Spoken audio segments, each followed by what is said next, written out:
नमस्कार. आज तुम्हाला तातडीनं एवढ्यासाठी बोलवलं की 3 दिवसापूर्वी राष्ट्रवादी काँग्रेस पक्षाच्या प्रदेशाध्यक्षांनी जिल्ह्याच्या राष्ट्रवादी काँग्रेस पक्षाच्या अध्यक्षपदावर या मतदारसंघाचे नेते आदरणीय सुधाकर भाऊ घारे यांची नियुक्ती केली.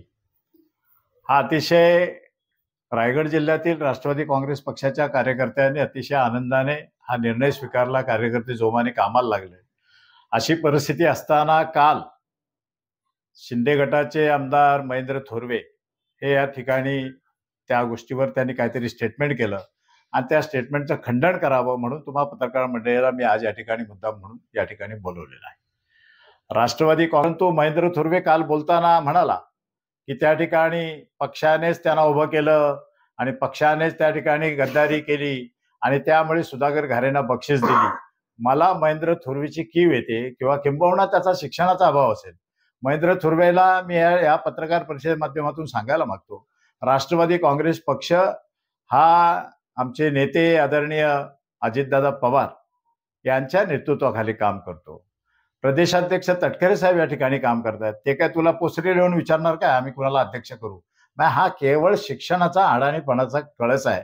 आमचा पक्ष कसा चालवायचा, आमच्या पक्षामध्ये कुणाला नेमायचं कुणाला काढायचं हे सर्वस्वी अधिकार अजितदादा आणि तटकरे साहेबांना असल्यामुळे त्यांनी योग्य असा निर्णय त्या ठिकाणी घेतला. आणि मग याची तळफळाट जळजळाट ही एवढ्यासाठी मी तर म्हणतो बंजाळला की काय मला प्रश्न पडतो. कशासाठी त्याने या विषयावर बोलायला पाहिजे? काय संबंध या विषयावर बोलताना? त्या ठिकाणी तो जे ओरडून ओरडून सांगतो की या ठिकाणी बंडखोरी केली, गद्दारी केली, त्या महेंद्र थोरवेला आजच्या पत्रकार परिषदेच्या माध्यमातून मी विचारायला मागतो की महेंद्र थोरवे 2019ला तुम्ही काय केलं?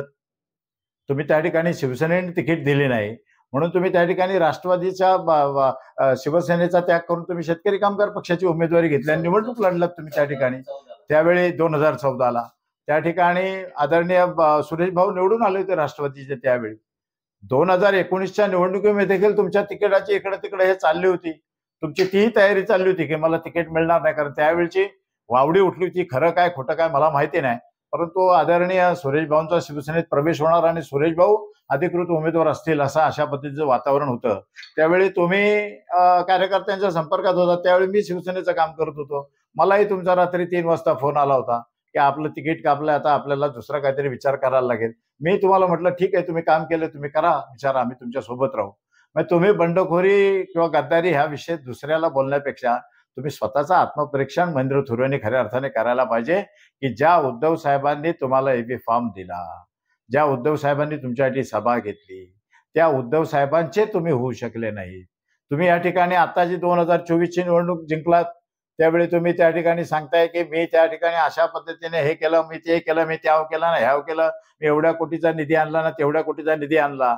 मला महेंद्र थोरवेच्या तोंडातनं कुठल्याही वेळेला मला भारतीय जनता पक्षाच्या कार्यकर्त्यांनी प्रामाणिकपणे माझं काम केलं म्हणून मी निवडून आलो असं मी महेंद्रला बोलताना पाहिलं नाही.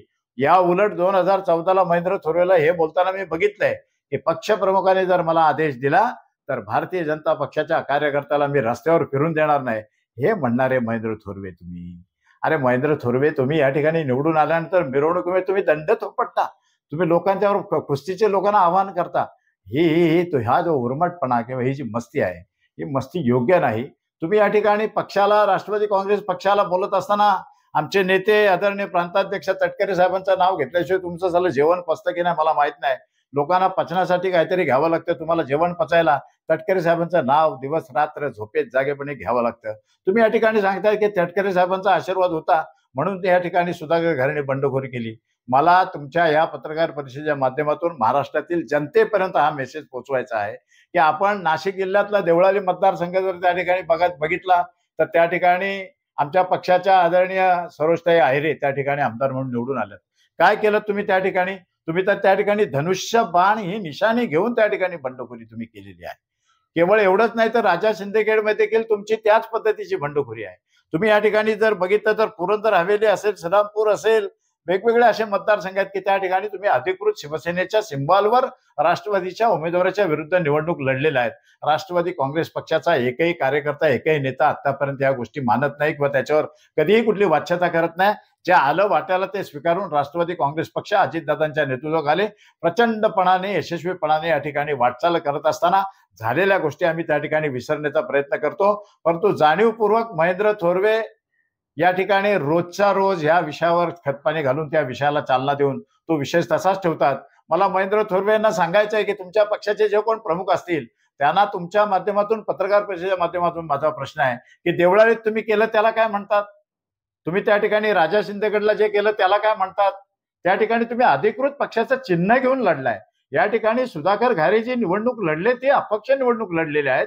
त्यांनी पक्षाचा राजीनामा दिलेला आहे आणि मग अशा अवस्थेमध्ये त्यांनी निवडणूक लढण्याचा त्यांना अधिकार असताना, डॉक्टर बाबासाहेबांच्या घटनेने दिलेल्या अधिकाराच्या अनुषंगाने त्यांनी हे केलेलं असताना तुम्ही या ठिकाणी कसे बोलताय आणि कुठल्या पद्धतीने बोलताय? मग याच्यावर सारासार माझ्यासारखा एक सर्वसामान्य कार्यकर्ता ज्यावेळी विचार करतो त्यावेळी मला जाणीवपूर्वक दिसते ती एकच कमीपणा आहे की महेंद्र थोरवे यांचं शिक्षण कमी आहे. त्यांना त्या ठिकाणी शिक्षणाचा अभाव असल्यामुळे एकच गोष्ट सातत्याने एकच नामस्मरण चालू असतं, तटकरे तटकरे तटकरे तटकरे. अहो तटकरे साहेब कुठे, तुम्ही कुठे? तटकरे साहेबांची उंची किती, तुमची उंची किती? हे साधं गोष्ट, ही साधी गोष्ट तुम्हाला कळू नये याच्या इतकं दुर्दैवाने तुम्ही फक्त एवढ्यासाठीच ओरड करता की तुम्हाला झालं या 2.5 वर्ष संपतात कधी, भरत गोगावलेंची टर्म संपते कधी आणि मी मंत्री होतोय कधी, याची घाई महेंद्र थोरवे तुम्हाला झाली आहे. आणि त्याच्यासाठी तुम्ही महाराष्ट्रामध्ये चमकण्यासाठी, टीव्हीवर सतत राहण्यासाठी तुम्ही तटकरे साहेबांच्यावर ज्या ज्या ज्या ज्या पद्धतीने संधी मिळेल तशा पद्धतीने तुम्ही टीका करताय. त्या गोष्टीचं या ठिकाणी खंडन करत असताना मी तुमचा जाहीर निश्चित या पत्रकार परिषदेच्या माध्यमातून करतो. मी तुमची दुसरी गोष्ट त्या ठिकाणी ऐकली की आदरणीय तटकरे साहेबांच्या आणि उद्धव साहेबांचे फार चांगले संबंध होते आणि म्हणून उद्धव साहेबांनी त्या ठिकाणी त्यांना पालकमंत्री पद दिलं.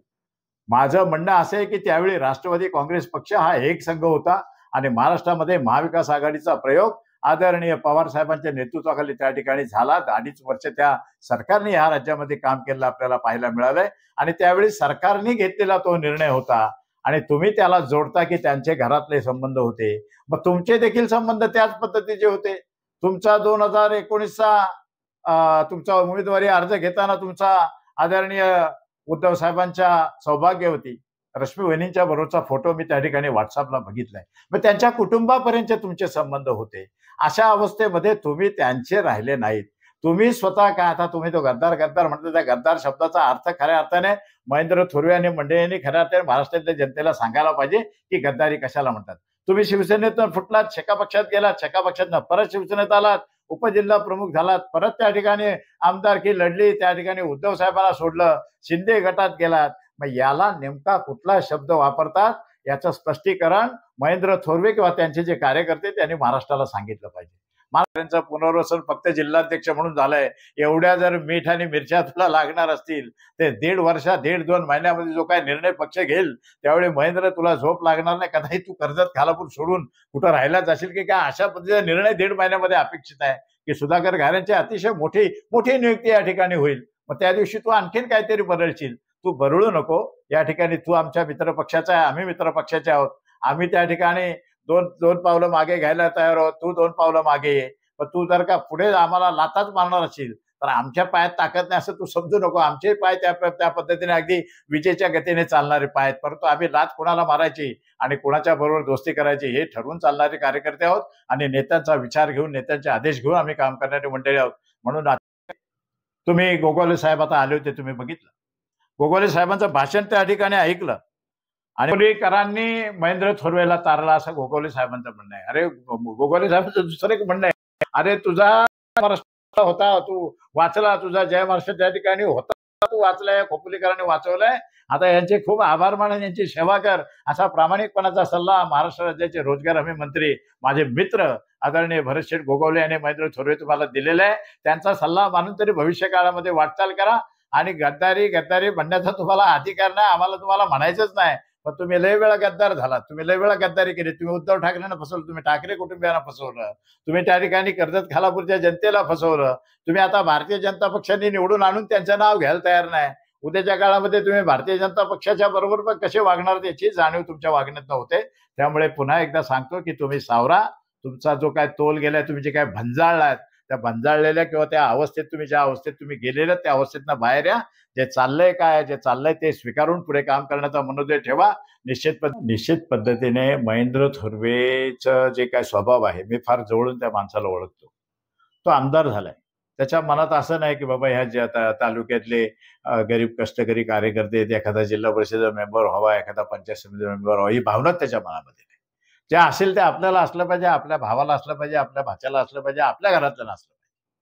मला एक प्रश्न पडतो की त्याने वास्तविक पाहता ठीक आहे, राष्ट्रवादी काँग्रेस पक्षाच्या बरोबर तुझं पटत नसेल, तू तुझ्या पद्धतीने चाल, तुझ्या पद्धतीने काम कर. परंतु जाहीर व्यासपीठावर त्यांनी सांगायचं की मी राष्ट्रवादी काँग्रेस पक्षाला बरोबरच घेणार नाही. तर त्याला मला सांगायचं आहे, राष्ट्रवादी काँग्रेस पक्ष म्हणून नाही, परंतु अपक्ष म्हणून रिक्षा निशाणी घेऊन सुधाकर घारेंनी महेंद्र थोरवेंच्या पेक्षा कर्जत तालुक्यामध्ये 915,000 मतं ही जास्त घेतलेली आहेत. त्यामुळे सुधाकर घारेंच्या सोबत असणारा जो काही कार्यकर्ता तो एकही बाजूला कुठे गेलेला नाही. 100% कार्यकर्ते एकत्र आहेत. मग त्याला नेमकं करायचं एवढंच की ज्या निवडणुका आता होऊ घातलेल्या आहेत, त्याच्यामुळे नगरपालिका असतील, पंचायत समिती असेल, जिल्हा परिषद असतील, याच्यामध्ये सर्वसामान्य कार्यकर्ता त्या ठिकाणी जर पुढे गेला तर मग उद्या आमचा प्रतिस्पर्धी होईल का? माझ्या भाच्याचा प्रतिस्पर्धी होईल का? माझ्या भावाला कुठं अडचण येतील का? भविष्यकाळामध्ये माझ्या मुलाला काय अडचण होईल का? त्यामुळे त्याला कुणाला वाढून द्यायचे नाही, निवडणुकीला उभे करायचे, सगळ्यांना पाडायचे आणि मग जिद्दीने त्याने पुन्हा त्याच्या कामाला लागायचं. हे धोरण त्याचं आहे. त्याला कुठल्याही पद्धतीने कार्यकर्त्यांचं भलं करायचं नाही. महेंद्र थोरच्या जागेवर माझ्यासारखा एक कार्यकर्ता जर त्या ठिकाणी विचार करायला लागला तर मी विचार केला असता की बाबा चला चला आपली निवडणूक झाली, आपण कार्यकर्त्यांच्या जीवावर मोठे झालोय, आता कार्यकर्त्यांना मोठं करायचंय, झालेल्या गोष्टी विसरून गेलो असतो आणि एकामेकाला चला आता नको तू आमच्या लेवलला नसाल सुद्धा घरात पटत. तुम्ही त्या ठिकाणी शिंदे साहेबांना सांगा, तटकरे साहेबांशी बोलायला सांगा, कधीतरी कार्यकर्त्यांचं समेट करण्याचा प्रयत्न करा की बाबा चला आपण आता एकत्र येऊया. आज भारतीय जनता पक्षाचा एकही कार्यकर्त्याच्या मध्ये आमच्याबद्दल मतभेद नाही. राष्ट्रवादी काँग्रेस पक्षाच्या कार्यकर्त्याच्या मनात भारतीय जनता पक्षाबद्दल किंवा आरपीआय बद्दल कुठेही मतभिन्नता नाही. मग त्या ठिकाणी आरपीआय हा महत्वाचा पक्ष आहे, भाजप महत्वाचा पक्ष आहे, राष्ट्रवादी महत्वाचा पक्ष आहे, शिंदे गट महत्वाचा पक्ष आहे. फक्त शिंदे गट आणि तेही एकटा महेंद्र थोरवे.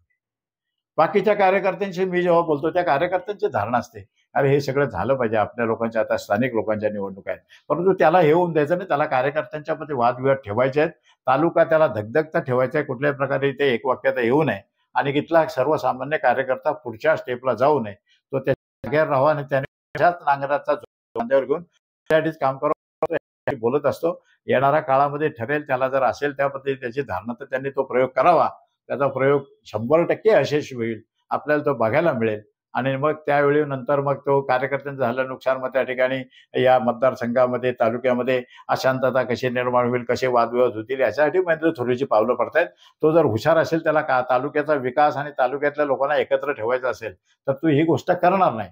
असं म्हणतात की झालं गेलं बाबा विसरून जावं, झालं गेलं गंगेला मिळालं, अशा वेगवेगळ्या पद्धतीच्या चर्चा किंवा म्हणे आपल्या लोकांच्या चर्चेमध्ये असतात. ते स्वीकारायला तयार नाही. त्याला त्या ठिकाणी कार्यकर्त्यांचं नुकसानच करायचं आहे. त्याला माझ्या शुभेच्छा आहेत. असं आहे की त्यांनी ज्यावेळी ह्याच पालकमंत्री पदावरून ते वारंवार सांगत असतात, पालकमंत्री पदावरून आम्ही सुरुवात केली, आम्ही संघर्ष केला, आम्ही उठाव केला आणि मग आम्ही शिंदे साहेबांना घेऊन आम्ही त्या पद्धतीने सरकारमध्ये सामील झालो. मग आता महेंद्र थोरवे जर एवढा महाराष्ट्रातला एवढा मोठा नेता आहे तर त्याला हे कळायला पाहिजे की परत एकदा पालकमंत्री आदित्यताई झाल्या. मग आदित्यताई पालकमंत्री झाल्यावर महेंद्र थोरवेने आता का नाही बंडखोरी केली, आता का नाही उठाव केला? आता फक्त उठाव कुठं करतो तो शब्दातून करतो. शब्दातून उठाव करून फक्त तटकरे साहेबांना दूषणं द्यायची, याच्या व्यतिरिक्त त्याला काही कळत नाही. तटकरे साहेबांच्या बोलल्यावर त्याला वाटतं मी फार मोठा कोणतरी होईल. तटकरे साहेबांच्या एवढा मोठा व्हायला तुला वेळ लागेल. तटकरे साहेबांचा गेली 40-42 वर्ष या राजकीय सामाजिक जीवनामधला अनुभव आहे. तटकरे साहेब 3-3 वेळा या राज्याचे कॅबिनेट मंत्री राहिले. तटकरे साहेब या ठिकाणी केंद्रामध्ये आता खासदार म्हणून दुसरी टर्म काम करतायत आणि त्यामुळे तटकरे साहेबांच्या बरोबरीने जायला तुला फार वेळ लागेल आणि मी तुमच्या उद्याच्या कालखंडामध्ये जो निर्णय होईल तो आदित्यताईच या जिल्ह्याच्या पालकमंत्री होताना आपल्याला पाहायला मिळेल. आणि त्याच्यामुळे मग त्यावेळी काय महेंद्र थोरवे एकनाथ शिंदे साहेबांच्या विरुद्ध काय बंडखोरी करणार आहेत? त्यांनी करून दाखवावे, मग त्यांना कळेल महाराष्ट्रातले किती आमदार तुमच्या बरोबर आहेत.